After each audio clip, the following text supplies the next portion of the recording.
Okay, jetzt haben wir das Labor durchsucht und jetzt tun wir noch hier den Raum durchsuchen.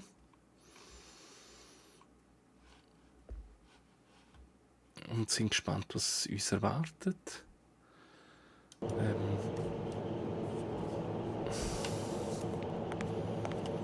Genau.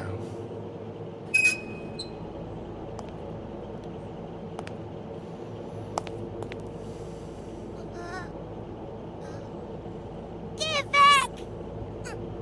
Hey, ist schon Du gut. Böse! Nun keine Angst, meine Kleine.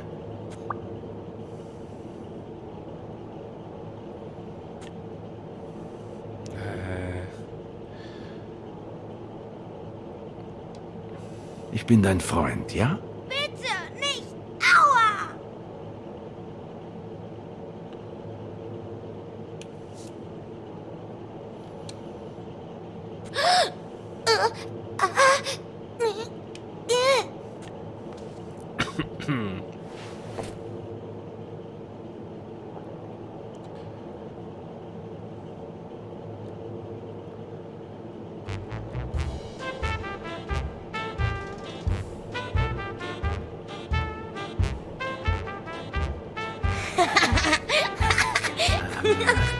Es war einmal... Es war einmal eine wunderschöne Prinzessin, die hieß... Brünnhilda! Hi, mein Name ist Brunhilda und ich bin sehr glücklich, sagte Brunhilda.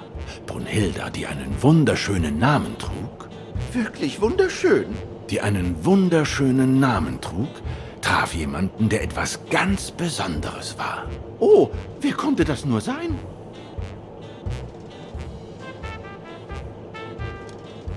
Ein Zauberkater namens John.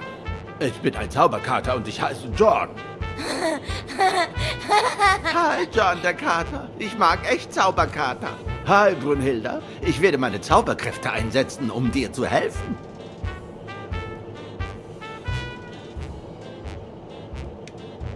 Ein paar bunte Ballons aufzupusten. Ich mag Ballons. Was ist deine Lieblingsfarbe? Wow, das ist eine knifflige Frage. Aber John, der Kater, das ist doch die leichteste Frage der Welt. Komm, ich sag dir, wie leicht das ist. Meine Lieblingsfarbe für Ballons ist... Gelb. Wow. Brunhilda, genau das wollte ich auch gerade sagen. Bernd!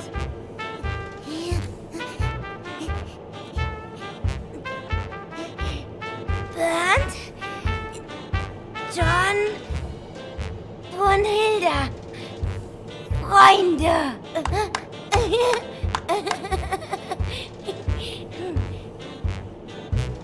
Du spielen, ich gucken. Na gut. Hi Bernd, warum hast du denn diese Maske auf? Weil, Gas. Nun, vielleicht sollten wir von hier verschwinden. Was meinst du denn so, Bernd? Und was ist mit dir, Brunhilda? Meinst du nicht, dass...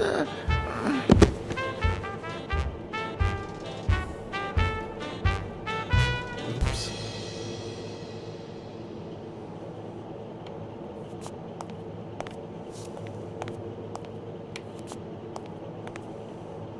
Jetzt noch kein Panini-Bildchen.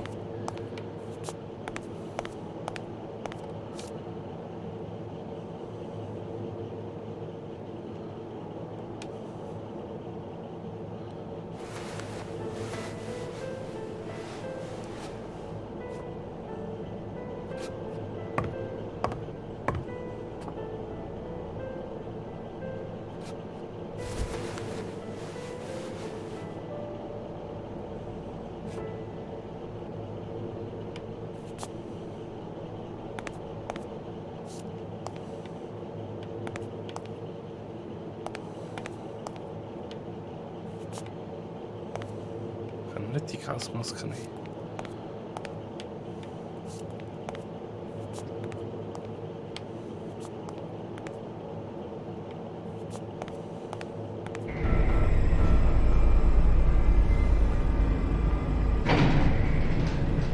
Monsieur? Du weißt doch, dass du hier unten nichts zu suchen hast. Du weißt genau, dass du hier unten... Missgeburt. Ich sollte sie umlegen, gleich hier und jetzt. Ich weiß nicht. Sie wissen nicht? Ich weiß, Sie probieren Drogen an diesem Mädchen aus. Brunhilda? Nein, sie ist meine Tochter. Sie kam mit einer degenerativen Krankheit zur Welt. Eine seltene Krankheit, die dem Engelman-Syndrom ähnelt.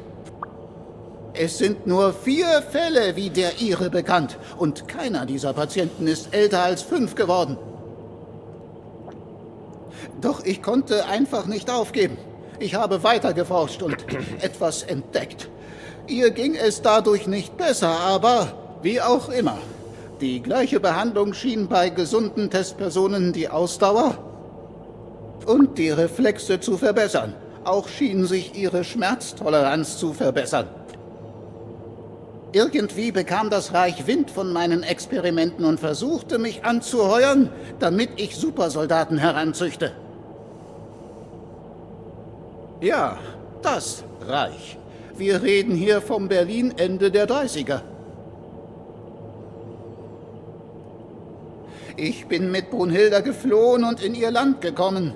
Doch das amerikanische Militär hatte auch schon von mir gehört.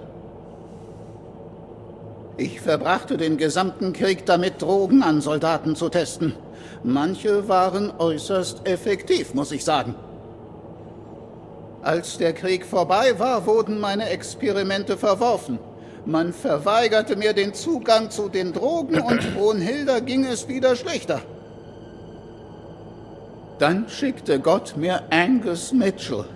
Wir hatten uns während des Krieges kennengelernt und er kam, um mir ein Angebot zu machen. Ich sollte Drogen für Sportler herstellen, er würde sie verkaufen. Mit meinem Einkommen konnte ich Brunhildas Behandlung bezahlen. Was soll ich sonst noch sagen?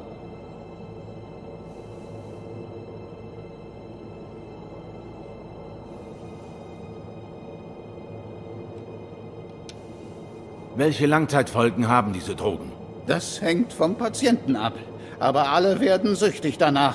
Sogar Brunhilda. Sie leiden auch unter anderen Symptomen. Manche fallen ins Delirium. Sie verliert jeden Tag an Muskelmasse. Andere können sich nicht mehr konzentrieren. Und manche gehen langsam, aber sicher daran zugrunde. Wegen dieser Pillen.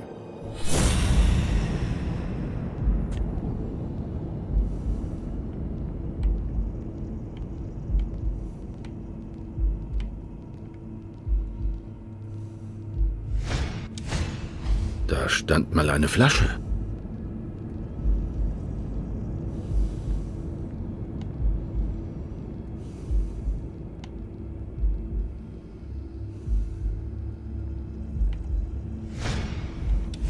Wo sieht der dahin?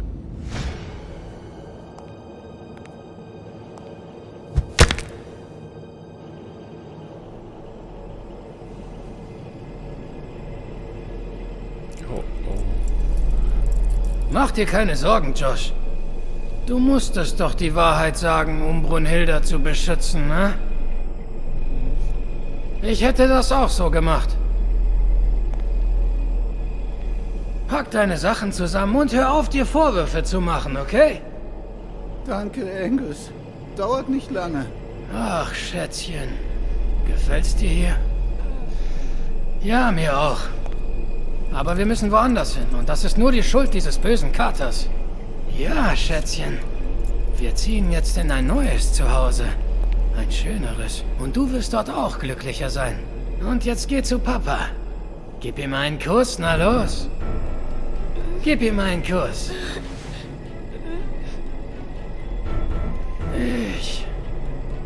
Es tut mir leid, Josh, aber wir haben es versucht, nicht wahr? Hä? Was? Was soll das heißen, Angus?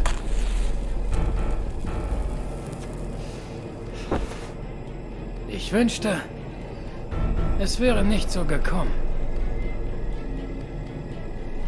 Angus, was ist los? Leb wohl, Josh.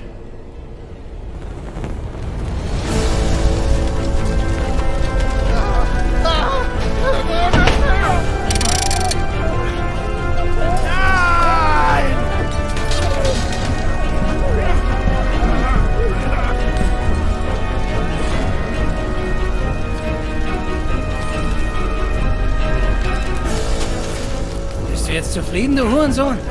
Das waren anständige Leute.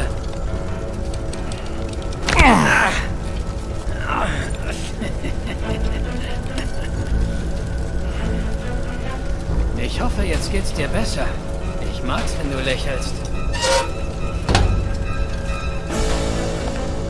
Du könntest nicht weiter von der Wahrheit entfernt sein. Was zum...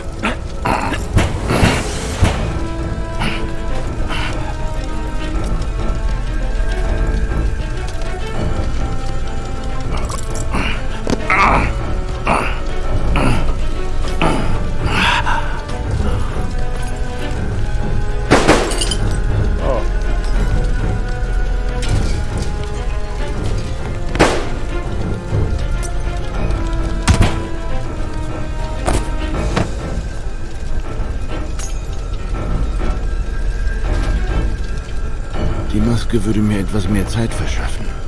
Die Frage war nur, wie viel.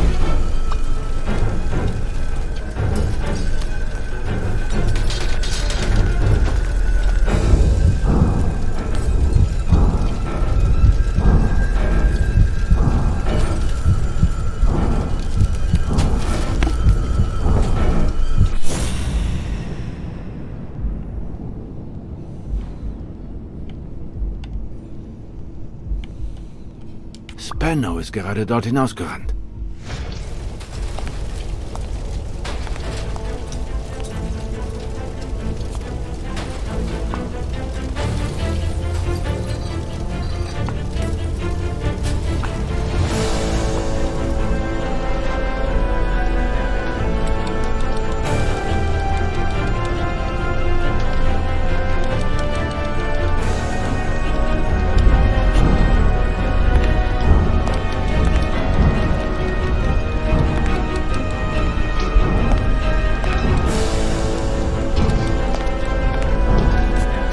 Funktionierte kaum. Ich brauchte frische Luft.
Wow, spannend.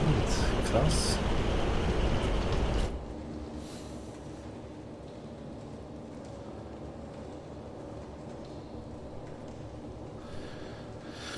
Ladebildschirm, okay.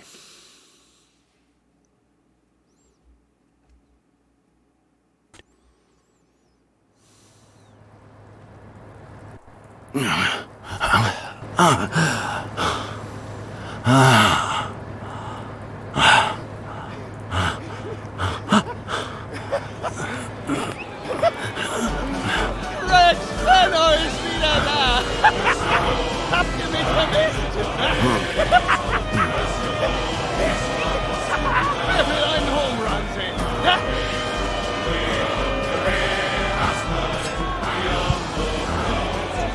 Jetzt werde ich dir zeigen!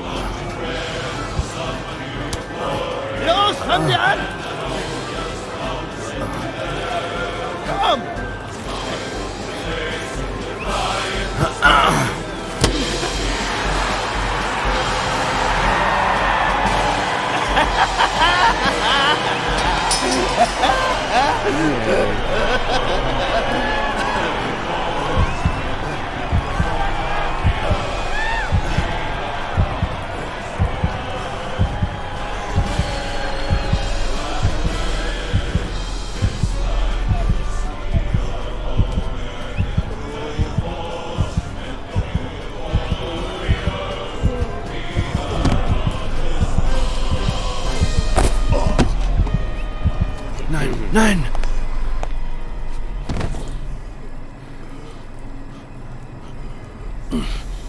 Oh.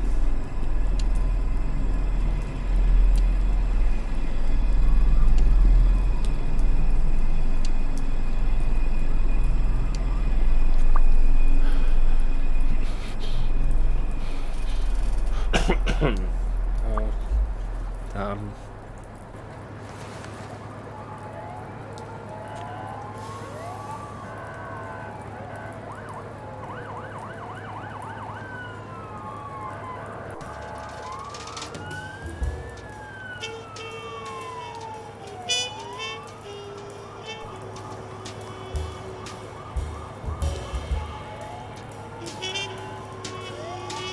Beeilen Sie sich nicht. Sie haben getan, was Sie konnten. Kommt er durch? Die Ärzte sind sich sicher. Sie haben ihn bewusstlos an der Tür zum Keller gefunden. Was?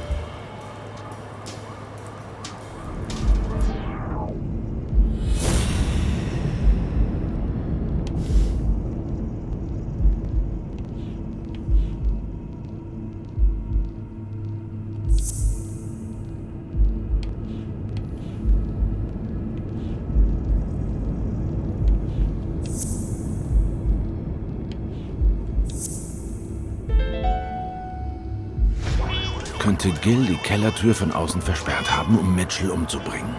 Meinen Sie? Das ist eine gravierende Anschuldigung. Sind Sie sicher oder ist es nur eine Ihrer Theorien? Ich bin mir sicher. Gil hat's mir selbst gesagt. Mitchell hat ihn praktisch gezwungen, für ihn zu arbeiten. Und ich habe Grund zu der Annahme, dass Gil der Typ ist, der erst abdrückt und dann Fragen stellt.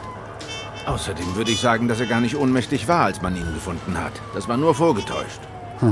Sie meinen, Gil hat etwas mit den vorherigen Morden zu tun? Was wäre, wenn es Gil war, der seinen Partner Randall Lay auf Befehl von Mitchell umgebracht hat? Noch eine schwerwiegende Anschuldigung. Sind Sie sicher? Ja, alles deutet in diese Richtung. Sagt mir auch mein Bauchgefühl. Warten Sie. Könnte Mitchell nicht Randall Lays Mörder sein?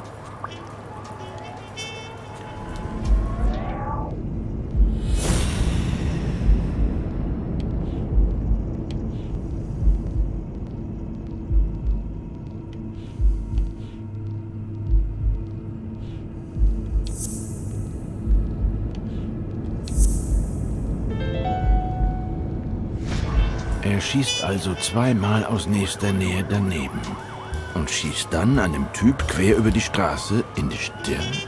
Nein, Mitchell ist nicht der Scharfschütze, der Randall Lay beseitigt hat. Ja, schätze mal, Sie haben recht. Aber wir wissen immer noch nicht, wie Craig Spanow zu Tode gekommen ist.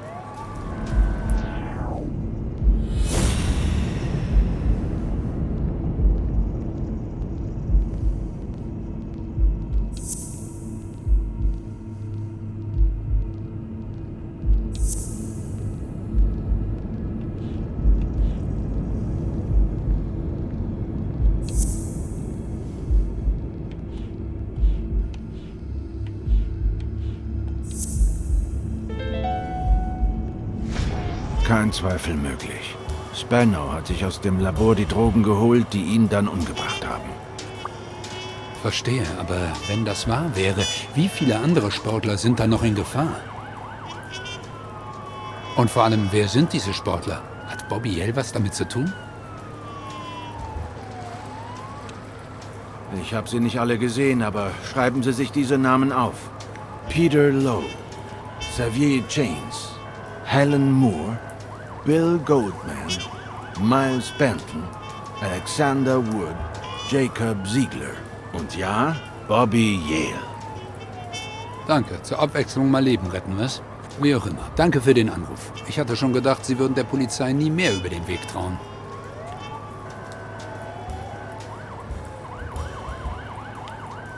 Ich vertraue nicht den Bullen, sondern Ihnen.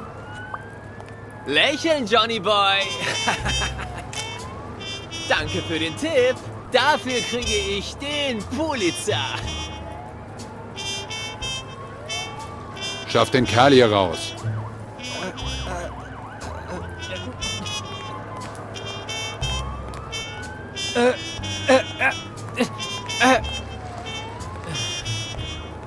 Na gut.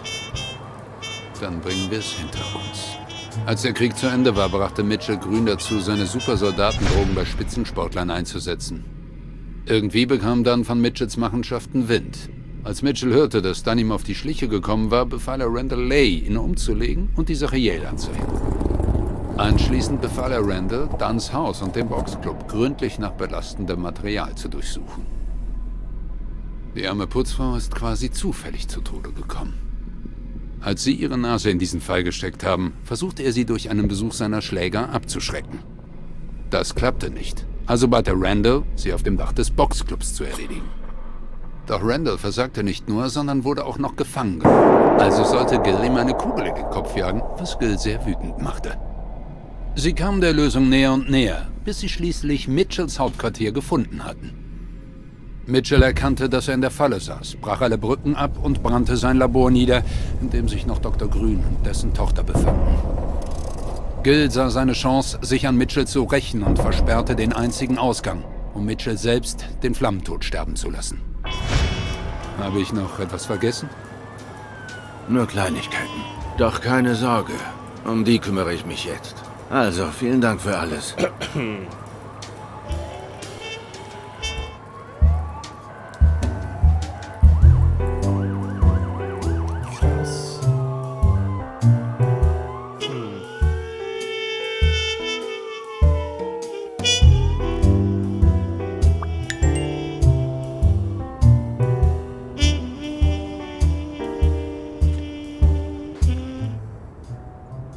In klassischen Noir-Filmen und Romanen bedeutet ein gelöster Fall niemals ein Happy End. Beim Detektiv bleibt immer ein bitterer Nachgeschmack zurück. Dieses Gefühl, dass alles besser war, bevor er den Fall übernahm. Dass er als Person besser war. Los! Spucken Sie's aus! Ich weiß nicht warum, aber manchmal steckte ich viel zu tief in meiner eigenen Rolle fest. Was wollen Sie von mir? Ich sagte Stone, was ich wusste. Dass er Yale würde gewinnen lassen. Dass O'Leary sonst Helen Moores Karriere zerstören würde. Und dass Moore ohnehin geliefert sei. Spätestens, wenn Amerika herausfinden würde, dass sein Liebling unter Drogen stand. Ich glaube Ihnen kein Wort. Unmöglich. Wer schickt Sie? Heute? Keiner. Und was wäre, wenn ich Ihnen glauben würde? Was würde das ändern, wenn ich das nicht für Sie tue? Wie könnte ich ihr dann je wieder in die Augen sehen?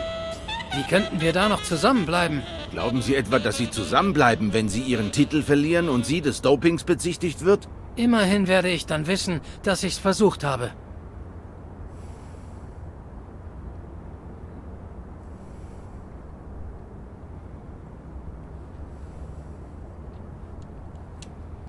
O'Learys Welt ist längst untergegangen. Jetzt hat das Fernsehen das Sagen. Sportskandale und abgesprochene Kämpfe ruinieren die Glaubwürdigkeit. Ganz zu schweigen von den Einschaltquoten. Wenn Sie Fallobst spielen und die Sache rauskommt, verlieren Sie weit mehr als nur einen Kampf. Geht's für Sie nur darum, professionell zu sein?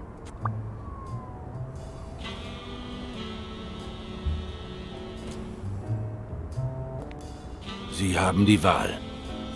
Aber Sie können mir glauben, Ihr Manager ist ein Mörder. Lassen Sie den so weit wie nur irgend möglich hinter sich. Hey, Blacksad! Ich denk drüber nach.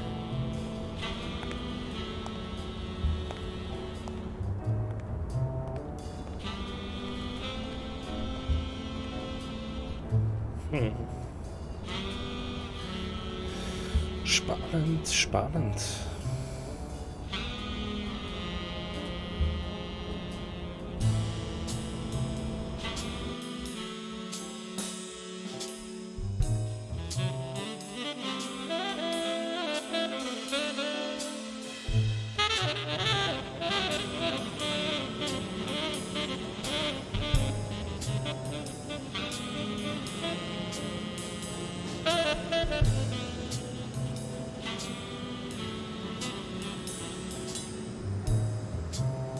Dunn wusste, dass Mitchell ihm Drogen verabreichte, wie Yale bestätigte. Darum stritten sie am Abend seines Todes. Ich Ich war damals sogar sauber, hatte das Zeug seit Tagen nicht genommen. Ich wollte nicht so werden. Ich wollte Joe folgen. Doch er hatte alles herausgefunden. Er glaubte mir nicht, als ich ihm sagte, ich hätte mit all dem nichts zu tun. Aber sie haben sie wiedergenommen. Nur nach seinem Tod. Um mit dieser Sache fertig zu werden. Doch durch die Drogen bekamen sie eine Panikattacke. Ja. Aber seitdem bin ich sauber. Mitchell hat ihnen die Pillen gegeben, als er sie im Krankenhaus besuchte. Was ihre wundersame Heilung erklären dürfte. Haben sie vor, dir auch vor ihrem Kampf zu nehmen?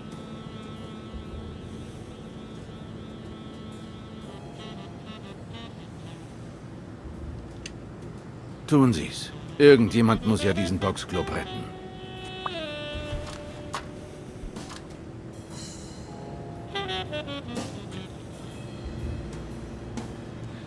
Jetzt bin ich mega gemein. Das mit ihrer Tante Mary tut mir leid. Sie war wirklich eine tolle Frau.